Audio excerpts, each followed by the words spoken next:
Hi hello welcome back to my YouTube channel. ഇന്ന് നമ്മളെ video എന്ന് വെച്ചിട്ടുണ്ടെങ്കിൽ നമ്മുടെ ഹെയർ ഒരു ലെവലിന് തൊട്ടിട്ട് താഴേക്ക് നീളാതെ ആവുക, ഭയങ്കര ഡ്രൈ ആവുക, അല്ലെങ്കിൽ ഒരു ചകിരി പോലെ ആവുക, സ്പ്ലിറ്റ് എൻഡ് വരിക, പൊട്ടി പോവുക, ഇങ്ങനത്തെ ഓരോ ഇഷ്യൂസ് എങ്ങനെ നമുക്ക് വീട്ടിൽ തന്നെ സോൾവ് ചെയ്യാൻ പറ്റുന്നുള്ളതാണ്. അതിന് മെയിൻ ആയിട്ട് റീസൺ എന്ന് വെച്ചാൽ നമ്മുടെ ഹെയർ നല്ല രീതിയിൽ ഡ്രൈ ആയിട്ട് മാറുന്നതിനെ കൊണ്ടാണ് നമുക്ക് ഇതേപോലത്തെ പ്രശ്നങ്ങൾ വരിക. ഒരു ഭാഗത്ത് നിന്ന് താഴേക്ക് നീളാതെ നിൽക്കുക, അല്ലെങ്കിൽ ആ ഭാഗം ഭയങ്കരമായിട്ട് ഡ്രൈ ആയിട്ട് മാറുക, ചകിരി പോലെ ആയിട്ട് മാറുക, ഭയങ്കര തിന്നായിട്ട് മാറുക, ഇങ്ങനത്തെ ഓരോ പ്രശ്നം വരുമ്പോഴാണ് നമുക്ക് ആ ഒരു മുടി ഒരു ലെവലിൽ നോക്കുമ്പോൾ വേറൊരു കളർ പോലെ തോന്നുക. അങ്ങനത്തെ കുറേ ഇഷ്യൂസ് വരും നമ്മളൊരു ഡ്രൈ ഫ്രിസി ആയിട്ടുള്ള ഹെയർ ആണെങ്കിൽ.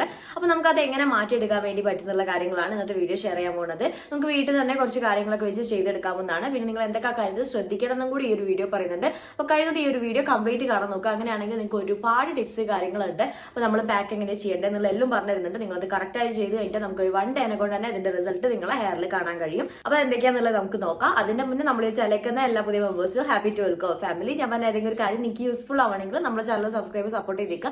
അതുപോലെ നമ്മൾ ഈ ഒരു ഡ്രൈ ഫ്രിസി കേളി വേവി ടൈപ്പ് ഒക്കെ ഹെയർ ആണെങ്കിൽ അത് ഭയങ്കരമായിട്ട് ചുരുണ്ട് പോവുക, അല്ലെങ്കിൽ തീരെ ഗ്രോത്ത് വെക്കാതെ പോവുക, ഭയങ്കര തിന്നായിട്ട് മാറുക, ഉള്ളു തീരെ തോന്നിക്കുന്നില്ല, അങ്ങനത്തെ പ്രശ്നങ്ങൾക്കൊക്കെ ഒരുപാട് നമ്മൾ ഹെയർ പാക്ക്, നല്ല റിസൾട്ട് ഉള്ള ഹെയർ പാക്ക് ചെയ്തിട്ടുണ്ട്. അപ്പൊ നിങ്ങൾ എന്തായാലും അതൊക്കെ ചെയ്തു നോക്കുക. നമ്മൾ ഈ ഒരു ടൈപ്പ് ഹെയർ ആണെങ്കിൽ അതിന് ഒരുപാട് മാറ്റം വന്ന ആളുകളുണ്ട്. അപ്പൊ നിങ്ങൾക്കും അതേപോലെ മാറ്റങ്ങളൊക്കെ കാണണമെന്ന് ആഗ്രഹമുള്ളതാണെങ്കിൽ നിങ്ങൾ ആ പാക്കൊക്കെ ചെയ്തു നോക്കുക കേട്ടോ. നമുക്ക് വീട്ടിൽ തന്നെ ചെയ്തെടുക്കാവുന്ന കാര്യങ്ങളേ ഉള്ളൂ. അപ്പം അത് നിങ്ങൾ കറക്റ്റ് ആയിട്ട് ശ്രദ്ധിക്കാം. ഇനി നമ്മൾ പറയാൻ പോകുന്നത്, നമ്മളിപ്പോൾ പറഞ്ഞ കാര്യം, നമ്മൾ ഈ ഒരു ഭയങ്കരമായിട്ട് ഡ്രൈ ആയിട്ട് മാറുന്നതിനൊക്കെ എന്തുകൊണ്ടാണ്, അല്ലെങ്കിൽ ഭയങ്കരമായിട്ട് പൊട്ടിപ്പോകുന്നു താഴെഭാഗം, നമുക്ക് മുകളിൽ അങ്ങനെ ഒരു പൊട്ടൽ കാര്യങ്ങളൊന്നും വരില്ല. നമ്മൾ ഈ ഒരു ലെവലിൽ ഇട്ടിട്ടാണ് നമ്മൾ ഈ ഒരു മുടി പൊട്ടി പോവുക, അല്ലെങ്കിൽ ഡ്രൈ ആവുക, ഇങ്ങനത്തെ കാര്യങ്ങളൊക്കെ. അത് എന്തുകൊണ്ടാണെന്ന് വെച്ചിട്ടുണ്ടെങ്കിൽ നമ്മളെ ഹെയറിൽ നമ്മളെ സ്കാൽപ്പ് ഡ്രൈ ആയി തുടങ്ങിയാൽ തന്നെയാണ് നമുക്ക് ഇങ്ങനത്തെ പ്രശ്നം കൂടുതലായിട്ട് വരിക. പിന്നെ നമ്മൾ ചെയ്യുന്ന ചെറിയ ചെറിയ മിസ്റ്റേക്ക് കൊണ്ടും ഇതേപോലത്തെ പ്രശ്നങ്ങൾ വരും. പിന്നെ നമ്മൾ ഉപയോഗിക്കുന്ന കാര്യങ്ങൾ, അതിലൊക്കെ വരുന്ന ഓരോ സൾഫറിന്റെ കണ്ടന്റ്, അല്ലെങ്കിൽ വെള്ളത്തിന്റെ ആണെങ്കിൽ ഇങ്ങനത്തെ ഇഷ്യൂസിനെ കൊണ്ടൊക്കെയാണ് നമ്മൾ ഇതേപോലെ പ്രശ്നങ്ങൾ വരുന്നത്. നമുക്ക് ഫസ്റ്റ് തന്നെ നമുക്ക് ആ സ്കാൽപ്പ് നടക്കുന്ന കാര്യം പറഞ്ഞുതരാം. അപ്പൊ ഞാൻ ഇത്രയും കാര്യങ്ങൾ മനസ്സിലാക്കിയതിനു ശേഷമാണ് എന്റെ ഹെയറിൽ ആ ഒരു മാറ്റം വന്നു തുടങ്ങിയത്. അല്ലെങ്കിൽ എപ്പോഴും ഒരേപോലെ നിന്നൊരു ഹെയർ ആയിരുന്നു, ഭയങ്കര ഡ്രൈ ആയിട്ട് ഫ്രിസി ആയിട്ട് നിന്നൊരു ഹെയർ ആയിരുന്നു. അതിനെ മാറ്റം വയ്ക്കാൻ വേണ്ടിയിട്ടുള്ള കുറെ കാര്യങ്ങൾ ചെയ്തപ്പോൾ അതിനും അങ്ങ് മാറ്റം വന്നതാണ്. അപ്പോൾ നിങ്ങൾക്ക് ചെയ്യാൻ പറ്റിയ കാര്യങ്ങൾ എന്തൊക്കെയാണെന്നുള്ളതും കൂടി ഈ ഒരു വീഡിയോ പറഞ്ഞു തരുന്നുണ്ടോ. അപ്പൊ നമുക്ക് ഈ ഒരു ഹെയറിന്റെ സ്കാൽപ്പിന്റെ കാര്യം പറഞ്ഞാൽ, നിങ്ങൾ ഈ ഒരു സ്കാൽപ്പില് സെബം പ്രൊഡക്ഷൻ എന്നുള്ളൊരു പരിപാടി ഉണ്ട്. നമ്മൾ ഈ ഒരു പോൾസ് കൂടെ ഒരു ഓയിൽ കണ്ടന്റ്, നമ്മൾ ഓൾറെഡി നമ്മുടെ സ്കാൽപ്പ് തന്നെ ഒരു ഓയിൽ പ്രൊഡ്യൂസ് ചെയ്യുന്നുണ്ട്. ഒരു സെബം പോലെ ഒരു ഓയിൽ പ്രൊഡ്യൂസ്, നമ്മൾ ഇപ്പൊ ഫേസ് ഡ്രൈ ആവുന്നുണ്ട്, സ്കിന്ന് ഡ്രൈ ആവുന്നുണ്ട്, ഭയങ്കര ഡ്രൈ ആയിട്ട് മാറും. അപ്പൊ ചില ആളുകൾ എണ്ണ തേക്കും, അങ്ങനത്തെ കുറെ കാര്യങ്ങൾ ഇത് മാറ്റിയെടുക്കും. അതേപോലെ തന്നെ നമ്മളെ സ്കാൽപ്പും ഡ്രൈ ആവും. ഫേസ് ഡ്രൈ ആവുന്ന പോലെ തന്നെയാണ് നമ്മുടെ സ്കാൽപ്പും ഡ്രൈ ആവുന്നത്. പക്ഷെ നമ്മളത് അത്ര ശ്രദ്ധിക്കൂല. മുടിയിൽ മാറ്റം വരുമ്പോൾ നമുക്കത് മനസ്സിലാവുക. നിങ്ങൾ അങ്ങനെ സ്കാൽപ്പ് ഡ്രൈ ആയിട്ട് തോന്നുകയാണ്, അല്ലെങ്കിൽ നിങ്ങളുടെ മുടി ഭയങ്കരമായിട്ട് ഡ്രൈ ആയിട്ട് മാറുക, ഒരു തിന്നായിട്ട് മാറുന്ന ഒരു അവസ്ഥയാണെങ്കിൽ നിങ്ങൾ ഹെയറിലെ സെബം പ്രൊഡക്ഷൻ കറക്റ്റ് നമ്മളെ ഹെയറിന്റെ താഴെ വരെ എത്തുന്നില്ല എന്നുള്ളതാണ്. അതായത് നമ്മൾ ഓരോ ഇഴയിൽ കൂടി അത് ഇറങ്ങി താഴേക്ക് എത്തുന്നില്ല എന്നുള്ള അവസ്ഥയെ കൊണ്ടാണ് നമ്മൾ ഈ ഒരു ഹെയർ ഡ്രൈ ആവുന്നതിന്റെ മെയിൻ കാര്യം വരുന്നത്. പിന്നെ വരുന്നത് എന്താണെന്ന് വെച്ചിട്ടുണ്ടെങ്കിൽ, നമ്മൾ ഉപയോഗിക്കുന്ന വെള്ളത്തിൽ ചിലപ്പോൾ ക്ലോറിൻ കണ്ടന്റ് കൂടുതലാവുക, അങ്ങനത്തെ പ്രശ്നം കൊണ്ടൊക്കെ നമുക്ക് ഇതേപോലെ നമ്മുടെ മുടിയിൽ ആ ഒരു ചേഞ്ച് വരും, ഒരു ഡ്രൈ ആവുന്ന പ്രശ്നം വരും. ആ ഒരു ഓയിലിന്റെ കണ്ടന്റ് മൊത്തം അങ്ങ് പോയി പോകും. ഇങ്ങനത്തെ ഒരു അവസ്ഥയാകുമ്പോൾ നമ്മുടെ മുടി ഡ്രൈ ആവും.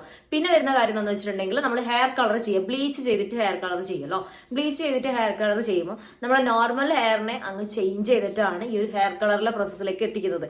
അപ്പോൾ നിങ്ങൾ എന്താ വെച്ചാൽ, ആ ഒരു ബ്ലീച്ച് ചെയ്യുന്നത് ഇപ്പോഴത്തെ കാലഘട്ടത്തിൽ എല്ലാവരും ചെയ്യുന്നതാണ്. അപ്പൊ നമുക്ക് അതിലൊന്നും അത് ചെയ്യരുത്, ഇത് ചെയ്യരുത്, ഇങ്ങനെയാവുമ്പോൾ അങ്ങനെ ആവുമെന്നും പറഞ്ഞിട്ട് കാര്യമൊന്നുമില്ല. പക്ഷെ നിങ്ങൾ അത് ചെയ്യും, അതിന് വേണ്ടിയിട്ടുള്ള കെയർ കാര്യങ്ങൾ ചെയ്തിട്ട് വേണം നമ്മൾ ഈ ഒരു ഹെയറിൽ ഇങ്ങനത്തെ കാര്യങ്ങളൊക്കെ ചെയ്യാൻ വേണ്ടിയിട്ട്.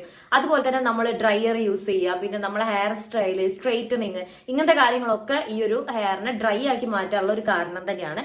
പിന്നെ നിങ്ങൾ വെള്ളം കുടിക്കുന്ന കാര്യം കുറഞ്ഞിട്ടുണ്ടെങ്കിൽ ഇതേപോലത്തെ നമുക്ക് ഭയങ്കരമായിട്ട് ഡ്രൈ ആയിട്ട് മാറും. പിന്നെ നമ്മൾ ഉപയോഗിക്കുന്ന ഷാമ്പൂല് അതേപോലെ തന്നെ ഷാമ്പൂലെ കണ്ടന്റ് ഒക്കെ നോക്കിയിട്ട് തന്നെ അത് ഉപയോഗിക്കുക. പിന്നെ കണ്ടിന്യൂസ് ആയിട്ട് ഷാമ്പൂ യൂസ് ചെയ്ത് കഴിഞ്ഞിട്ടുണ്ടെങ്കിൽ നമുക്ക് ഇതേപോലത്തെ പ്രശ്നം വരും. പിന്നെ നമ്മൾ ഈ വെള്ളത്തിന്റെ കാര്യം പറഞ്ഞാൽ, നല്ല വെള്ളമാണെങ്കിൽ നിങ്ങൾക്ക് റെഗുലർ ആയിട്ട് കുളിക്കുന്നതിനെ കൊണ്ടൊന്നും ഒരു പ്രശ്നം ഉണ്ടാവില്ല. പക്ഷെ ഞങ്ങളത് അത്ര നല്ല വെള്ളമല്ല, ഈ ഒരു ക്ലോറിൻ കണ്ടന്റ് ഉണ്ട്. പിന്നെ ഈ വെള്ളം ഉപയോഗിക്കുമ്പോൾ നമുക്ക് അത് ചേഞ്ച് വരുന്നുണ്ടെന്ന് മനസ്സിലായി കഴിഞ്ഞാൽ നിങ്ങൾ റെഗുലർ ആയിട്ട് ഹെയർ വാഷ്, അതായത് ഓയിലി സ്കാൽപ്പൊക്കെ ഉള്ള ആളുകളാണെങ്കിൽ റെഗുലർ ആയിട്ട് ഹെയർ വാഷ് ചെയ്യുന്നത് അത്ര നല്ല കാര്യങ്ങളൊന്നുമില്ല. അപ്പൊ ഇത്രയും പ്രശ്നങ്ങളാണ് നമ്മൾ ഫേസ് ചെയ്യുന്ന കാര്യങ്ങൾ എന്ന് പറയുന്നത്. ഇങ്ങനത്തെ കുറച്ച് കാര്യം കൊണ്ടാണ് ഇത് ഉണ്ടാവുന്നത്. ഇനിയുള്ള കാര്യം എന്ന് വെച്ചാൽ, നമുക്ക് ഇതിന് വേണ്ടി അതാണ് നമുക്ക് അറിയേണ്ടി വരിക. ഇതിനു വേണ്ടി നമുക്ക് എന്ത് ചെയ്യാൻ പറ്റും, എങ്ങനെ ഒഴിവാക്കാം എന്നുള്ള കാര്യങ്ങളൊക്കെ ആണെങ്കിൽ, അപ്പൊ നിങ്ങൾക്ക് ഇതിനു വേണ്ടി ഒരു പാക്ക് എന്ന് പറഞ്ഞ് ചെയ്യാൻ പറ്റിയ കാര്യം എന്താണെന്ന് വെച്ചിട്ടുണ്ടെങ്കിൽ, നിങ്ങൾ എന്താ വെച്ചാൽ നമ്മൾ എഗ് വൈറ്റ് എടുക്കുക. ഒരു ബൗളിലേക്ക് കുറച്ച് ഇൻഗ്രീഡിയൻസ് ഉണ്ട്, അത് നിങ്ങൾ ആഴ്ചയിൽ ഒരിക്കലെങ്കിലും തേക്കുക. അങ്ങനെ ആകുമ്പോൾ നമുക്ക് ആ ഹെയറിന് നല്ല ചേഞ്ച് വരും. അതായത് നമുക്ക് പെട്ടെന്ന് തന്നെ മാറ്റിയെടുക്കാൻ പറ്റും, ഈ ഒരു ഡ്രൈനസ് ഒക്കെ മാറ്റിയെടുക്കാൻ വേണ്ടിയിട്ട്. നിങ്ങൾ എന്ത് ചെയ്ത ഹെയർ ആണെങ്കിലും നിങ്ങൾക്ക് അത് ചെയ്യാവുന്നതാണ് കേട്ടോ. നിങ്ങൾ അതിൽ എഗ് വൈറ്റ് എടുക്കുക. പിന്നെ നിങ്ങൾ എന്താ വെച്ചാൽ പഴം എടുക്കുക. നേന്ത്രപ്പഴം നല്ല പഴുത്തിട്ട് കറുപ്പ് കളറായ പഴം ഉണ്ടാവുമല്ലോ, അതെടുത്തതിന് ശേഷം ഇത് രണ്ടും കൂടി നല്ലോണം ഉടച്ച് വെക്കുക. അതിലേക്ക് കുറച്ച് എക്സ്പെൻസീവ് ആണ് അവക്കാഡോ അല്ലേ, നമ്മൾ ബട്ടർ ചിക്കുന്നായി പോയി. ബട്ടർ എടുത്തിട്ട് അവക്കാഡോ എടുത്തിട്ട് അതിന്റെ ആ ഒരു പൾപ്പ് ഉണ്ടാവുമല്ലോ, ഒരു കായ മാറ്റിയിട്ട് അതിന്റെ ആ പൾപ്പ് എടുത്തിട്ട് അതും നല്ല രീതിയിൽ മിക്സ് ചെയ്ത് വെക്കുക. അതിലേക്ക് 2 സ്പൂണ് തൈര്, പുളി ഇല്ലാത്ത തൈര് ആഡ് ചെയ്യുക. നമ്മൾ കേടൊക്കെ വാങ്ങിക്കാൻ കിട്ടുമല്ലോ, അത് ആഡ് ചെയ്താലും മതി. എന്നിട്ട് നല്ല രീതിയിൽ മിക്സ് ചെയ്തിട്ട് അതിലേക്ക് 1 2 അല്ലെങ്കിൽ 3 ഒന്നെങ്കിൽ ക്യാപ്സ്യൂൾ ആഡ് ചെയ്യുക, നമ്മൾ വിറ്റാമിൻ ഇന്റെ ക്യാപ്സ്യൂൾ അത് ആഡ് ചെയ്യുക, അല്ലെങ്കിൽ ആൽമണ്ട് ഓയിൽ ആഡ് ചെയ്യുക. ആൽമണ്ട് ഓയിൽ ആണെങ്കിൽ 3 സ്പൂൺ ആഡ് ചെയ്യുക. എന്നിട്ട് നല്ല രീതിയിൽ മിക്സ് ചെയ്തിട്ട് നമ്മളെ ഹെയറിലും സ്കാൽപ്പിലും മൊത്തത്തിൽ അപ്ലൈ ചെയ്തിട്ട് വെക്കുക. അപ്പൊ നമ്മൾ അതിനനുസരിച്ച് അവക്കാഡോ എടുക്കും, നിങ്ങളെ ഹെയറിന്റെ ക്വാണ്ടിറ്റി അനുസരിച്ച് നോക്കിയിട്ട് തന്നെ ചെയ്യാൻ നോക്കാം. എന്നിട്ട് നല്ല രീതിയിൽ അപ്ലൈ ചെയ്തതിന് ശേഷം മൈൽഡ് ആയിട്ടുള്ള ഷാമ്പു അല്ലെങ്കിൽ താളി ഉപയോഗിച്ചിട്ട് വാഷ് ചെയ്ത് കളയുക. മാക്സിമം ഒരു 15 മിനിറ്റ് അല്ലെങ്കിൽ ഒരു 30 മിനിറ്റ് വരെ വെക്കുക. എന്നിട്ട് നിങ്ങൾ മൈൽഡ് ആയിട്ടുള്ള ഷാമ്പു അല്ലെങ്കിൽ ഇതേപോലെ താളി ഉപയോഗിച്ചിട്ട് വാഷ് ചെയ്ത് കളയുക. ഈ രീതിയിലാണ് ചെയ്യുക. അത് നിങ്ങൾ ഡ്രൈയർ വെച്ച് ഉണക്കുക, അങ്ങനെയൊന്നും ചെയ്യരുത്. അത് അങ്ങനെ തന്നെ ഫ്രീ ആയിട്ട് വിട്ടേക്കുക. അത് നമ്മൾ സാധാ കാറ്റിൽ തന്നെ ഉണങ്ങിക്കോട്ടെ. അപ്പൊ ഇതാണ് നിങ്ങൾക്ക് വീട്ടിൽ നിന്ന് ഈ ഒരു ഡ്രൈനെസ് മാറ്റിയിട്ട് ഹെയർ നല്ല രീതിയിൽ താഴെ വരെ ഒരു മോയ്സ്ചർ ലോക്ക് ആയിട്ട് നിൽക്കാൻ വേണ്ടിയിട്ട് ഹെൽപ്പ് ചെയ്യുന്ന ഒരു കാര്യം. പിന്നെ നിങ്ങൾക്ക് ചെയ്യാൻ പറ്റിയ കാര്യങ്ങൾ എന്തൊക്കെയാന്ന് വെച്ചിട്ടുണ്ടെങ്കിൽ, നമ്മൾ നൈറ്റ് കിടക്കുന്നതിന് മുന്നേ, കുറച്ചും കൂടി രാത്രി ചെയ്യുന്ന കേട്ടോ, അതാണ് നൈറ്റ് കിടക്കുന്നതിന് മുന്നേ എന്ന് പറയുന്നത്. കിടക്കുന്നതിന് മുന്നേ നമ്മൾ മുടി കുടുക്ക് തീർക്കുമല്ലോ. അപ്പൊ കുടുക്ക് തീർക്കുമ്പോൾ നമ്മൾ കോമ്പ് ഓരോ വകച്ചിലെടുത്തിട്ട് കറക്റ്റ് താഴെ വരെ കോമ്പ് ചെയ്യാൻ നോക്കുക. അതായത് മുടിന്റെ അറ്റം വരെ കോമ്പ് ചെയ്ത് കൊണ്ടുവരിക. അത് പല്ല് കുറച്ച് വിട്ടിട്ടുള്ള ചീർപ്പൻ എടുക്കാൻ നോക്കുക. എന്നിട്ട് നല്ല രീതിയിൽ കോമ്പ് ചെയ്ത് കൊടുക്കുക. നമ്മൾ സ്കാൽപ്പ് തൊട്ടിട്ട് ഇങ്ങനെ മൊത്തത്തിൽ ഇങ്ങനെ കോമ്പ് ചെയ്തെടുക്കുക. അത് നല്ലൊരു കാര്യമാണ്. നമുക്ക് എന്താ വെച്ചാൽ ഈ ഒരു സെബം പ്രൊഡക്ഷന്റെ ഒരു ബുദ്ധിമുട്ട് നിങ്ങൾക്ക് അതിന്റെ താഴെ വരെ വരുന്നില്ല എന്നുള്ളൊരു അവസ്ഥയാണെങ്കിൽ നിങ്ങൾക്ക് ഈ രീതി ചെയ്ത് കഴിഞ്ഞാൽ അതിന്റെ ഒരു മാറ്റം കാണാൻ പറ്റും. അത് നിങ്ങൾ ഡെയിലി നൈറ്റ് ചെയ്യാൻ നോക്കുക. അതിനപ്പുറം നിങ്ങൾക്ക് ആൽമണ്ട് ഓയിലോ, കുറച്ചും കൂടി ഹെയർ ഗ്രോത്തിനെ പ്രൊമോട്ട് ചെയ്യുന്ന ഒന്നാണ് ആൽമണ്ട് ഓയിൽ. ആൽമണ്ട് ഓയിലോ അല്ലെങ്കിൽ കാസ്റ്റർ ഓയിൽ ഞാൻ അങ്ങനെ പറയില്ല. കാസ്റ്റർ ഓയിൽ തന്നെ ഭയങ്കര തിക്കായിട്ടുള്ളതാണ്. അത് ഭയങ്കര ഒട്ടി പിടിക്കുന്ന പോലത്തെ ഒരു ടൈപ്പാണ്. അപ്പൊ അതുകൊണ്ട് തന്നെ നമുക്കത് സ്കാൽപ്പിൽ അപ്ലൈ ചെയ്ത് അവിടെ തന്നെ നിൽക്കും. ആൽമണ്ട് ഓയിൽ സ്പ്രെഡ് ആവുന്ന പോലെ സ്പ്രെഡ് ആവണമെന്നില്ല. അപ്പൊ നിങ്ങൾ ഒന്നെങ്കിൽ അത് എടുക്കുക, അല്ലെങ്കിൽ വിറ്റാമിൻ ഇന്റെ ക്യാപ്സ്യൂൾ എടുക്കുക. ചിലവർ നിങ്ങൾ സ്കാൽപ്പിൽ ചെയ്യുന്ന ആളാണ്. ഞാൻ ചില സമയത്ത് കോമ്പിന്റെ മുകളിൽ അപ്ലൈ ചെയ്യും. കോമ്പിന് മുകളിൽ അപ്ലൈ ചെയ്തിട്ട് ജസ്റ്റ് എല്ലായിടത്തും ഇങ്ങനെ ആക്കി കൊടുക്കും. അപ്പൊ ആ രീതി ചെയ്യണമെന്നുണ്ടെങ്കിൽ അങ്ങനെയും ചെയ്യാം. അത് ഹെയറിൽ മൊത്തത്തിൽ ചെയ്യാൻ നോക്കുക. അതാണ് ഒരു രീതി. പിന്നെ നമ്മൾ വെള്ളത്തിന്റെ കാര്യത്തിലേക്കുള്ള ഒരു ബുദ്ധിമുട്ടാണ് നിൽക്കുന്നെങ്കിൽ നമ്മൾ ഒരു റെഗുലർ ആയിട്ടുള്ള ആ ഒരു ഹെയർ വാഷിന്റെ ആ ഒരു രീതിയാണെങ്കിൽ അത് നിങ്ങൾ ഒഴിവാക്കുക. ആഴ്ചയിൽ 1 തവണ എന്നുള്ള രീതിയിലേക്ക് ആക്കുക. ആ 1 തവണ ചെയ്യുമ്പോൾ നിങ്ങൾ അലോവേരയിലോ അല്ലെങ്കിൽ അലോവേരയിൽ ഈ ഒരു വിറ്റാമിൻ ഇന്റെ ക്യാപ്സ്യൂളോ അല്ലെങ്കിൽ ആൽമണ്ട് ഓയിലോ മിക്സ് ചെയ്തിട്ട് നമ്മൾ ഹെയറിൽ അപ്ലൈ ചെയ്തിട്ട് വാഷ് ചെയ്യാൻ നോക്കുക. ആ ഒരു വെള്ളത്തിൽ നമ്മൾ സാധാ വെള്ളത്തിൽ തന്നെ വാഷ് ചെയ്യുക. ആ രീതി ചെയ്യുന്നത് നല്ലതാണ്. നമുക്കൊരു കണ്ടീഷണർ എഫക്റ്റ് കിട്ടും. അപ്പൊ നമുക്ക് ഈ ഒരു നമ്മൾ ഈ ഒരു വെള്ളത്തിന്റെ ഈ പ്രശ്നം വല്ലാതെ നമുക്ക് എഫക്ട് ചെയ്യൂല. അല്ലെങ്കിൽ നമ്മൾ ഫ്ലാക്സ് സീഡ് ഉണ്ടാവുമല്ലോ, ഫ്ലാക്സ് സീഡിൽ ഇതേപോലെ ആൽമണ്ട് ഓയിൽ മിക്സ് ചെയ്തിട്ട് നിങ്ങൾ ഹെയറിൽ അപ്ലൈ ചെയ്യുക. എന്നിട്ട് വാഷ് ചെയ്യുക. അത് നല്ലതാണ്. അല്ലെങ്കിൽ താളി ഉപയോഗിക്കുക. ഈ 3 രീതി നിങ്ങൾക്ക് വെള്ളത്തിന്റെ ഇഷ്യൂ വരികയാണെങ്കിൽ ആ ഒരു ടൈം നിങ്ങൾ ആഴ്ചയിൽ ഒരിക്കൽ ഹെയർ വാഷ് ചെയ്യുകയാണെങ്കിൽ ഈ രീതിയിൽ ചെയ്യുന്നത് ഏറ്റവും നല്ലതാണ്. പിന്നെ നല്ല രീതിയിൽ വെള്ളം കുടിക്കുക. അതിന് നമുക്കൊരു പ്രത്യേക കാരണങ്ങളോ അല്ലെങ്കിൽ അതിൽ ഇന്ന ആഡ് ചെയ്യണമെന്നൊന്നും പറയില്ല.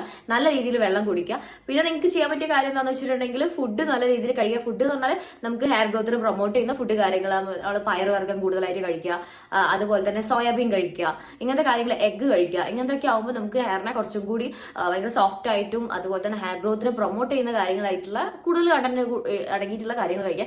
ഞാൻ പറഞ്ഞ നെല്ലിക്കൊക്കെ നല്ലതാണ്. ഇത്രയും പറഞ്ഞ കാര്യങ്ങൾ ഈ ഒരു ഹെയർ ഗ്രോത്തിനെ പ്രൊമോട്ട് ചെയ്യുന്ന കാര്യങ്ങളാണ്. അത് കഴിക്കാൻ നോക്കുക.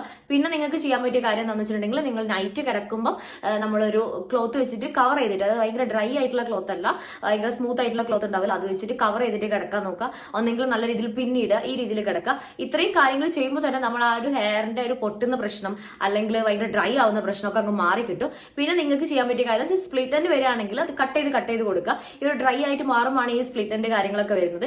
ഇനിയിപ്പോൾ നിങ്ങൾക്ക് ഇത്രയും കാര്യങ്ങൾ ചെയ്യാൻ ടൈമില്ല, അല്ലെങ്കിൽ വീട്ടിലിരുന്ന് ചെയ്തെടുക്കാനുള്ള ഒരു മടി, ഇങ്ങനത്തെ കാര്യങ്ങളാണ് നമ്മൾ സലൂണിലൊക്കെ പോയി കഴിഞ്ഞാൽ അവർ തന്നെ സ്പാ ട്രീറ്റ്മെന്റ് ഒക്കെ പറയും നിങ്ങൾക്ക്. അപ്പം നമുക്ക് കുറച്ചും കൂടി ഹെയറിന് അവർ കുറച്ചും കൂടി കെരാറ്റിൻ ട്രീറ്റ്മെന്റ് ഒക്കെ പറഞ്ഞു കഴിഞ്ഞാൽ നമുക്ക് കുറച്ചും കൂടി നമ്മളൊരു മോയ്സ്ചർ ലോക്ക് ചെയ്യാനും ഓയിൽ പ്രൊഡക്ഷന്റെ കാര്യങ്ങളൊക്കെ കുറച്ചും കൂടി അവർ ഫോക്കസ് ചെയ്ത് ചെയ്യുന്നതായിരിക്കും. അപ്പോൾ നമ്മൾ ഹെയറിൽ മൊത്തത്തിൽ കിട്ടും ചെയ്യും. പിന്നെ കണ്ടിന്യൂസ് ആയിട്ട് ഹെയർ കളർ ചെയ്യുന്ന രീതിയൊക്കെ വെച്ചാൽ കഴിയുന്നതും ഒന്ന് സ്റ്റോപ്പ് ചെയ്യാൻ നോക്കുക. നമ്മുടെ ഹെയർ ഗ്രോത്ത് വെക്കുന്ന ആ ഒരു ടൈം ആണെങ്കിൽ നിങ്ങൾ അത് സ്റ്റോപ്പ് ചെയ്യുക. പിന്നെ നിങ്ങൾക്ക് ഈ ഒരു സ്പ്ലിറ്റ് എൻഡ് വരികയാണെങ്കിൽ അത് കട്ട് ചെയ്തിട്ട് തന്നെ ഒഴിവാക്കുക.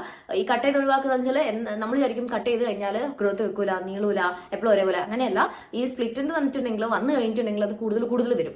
അത് ചിലപ്പം 1ന്റെ മുകളിൽ തന്നെ 2, 3 7 വരും. ചിലപ്പോൾ പിന്നി പോകും. ഇങ്ങനത്തെ പ്രശ്നങ്ങളൊക്കെ വരും. അപ്പോൾ നിങ്ങൾ എന്ത് ചെയ്യുക, കറക്റ്റ് കട്ട് ചെയ്ത് കൊടുത്തു കഴിഞ്ഞാൽ നല്ല രീതിയിൽ നീളും. അപ്പോൾ നിങ്ങൾ എന്താ വെച്ചാൽ മന്ത്ലി ഒരു പ്രാവശ്യം നിങ്ങൾ എന്തായാലും കട്ട് ചെയ്യാനുള്ള കാര്യങ്ങൾ ശ്രദ്ധിക്കുക. അപ്പോൾ ഇത്രയും കാര്യങ്ങൾ ശ്രദ്ധിച്ചാൽ തന്നെ നമ്മൾ ഈ ഒരു ഹെയർ ഡ്രൈ ആവുക, സ്പ്ലിറ്റ് എൻഡ് വരിക, ഇങ്ങനത്തെ കാര്യങ്ങളൊക്കെ ഒഴിവായി കിട്ടും. നിങ്ങൾ ആ ഒരു ചകിരി ഹെയറിന് മാറിയിട്ട് നല്ല സ്ട്രെയിറ്റ് ആയിട്ട് വെക്കാൻ വേണ്ടിയിട്ട് പുറത്ത് പോകുമ്പോൾ നിങ്ങൾക്ക് ഈ ഒരു ഭയങ്കരമായിട്ട് ഒരു കൊലമില്ലാത്ത രീതിയിൽ നമ്മൾ കെട്ടിവെക്കുന്ന ഒരു രീതിയൊക്കെ ഉണ്ടാവില്ല, ഈ ഒരു ഡ്രൈ ആയിട്ടുള്ള ഹെയർ, അതൊക്കെ നിങ്ങൾക്ക് മാറ്റിയെടുക്കാൻ വേണ്ടി പറ്റും. അപ്പോൾ ഇത്രയും കാര്യങ്ങൾ നിങ്ങൾക്ക് യൂസ്ഫുൾ ആയി കരുതുന്നു. അപ്പോൾ നിങ്ങളുടെ ഹെയർ എങ്ങനത്തെ ആണെങ്കിൽ നിങ്ങൾ എന്തായാലും ട്രൈ ചെയ്ത് നോക്കുക.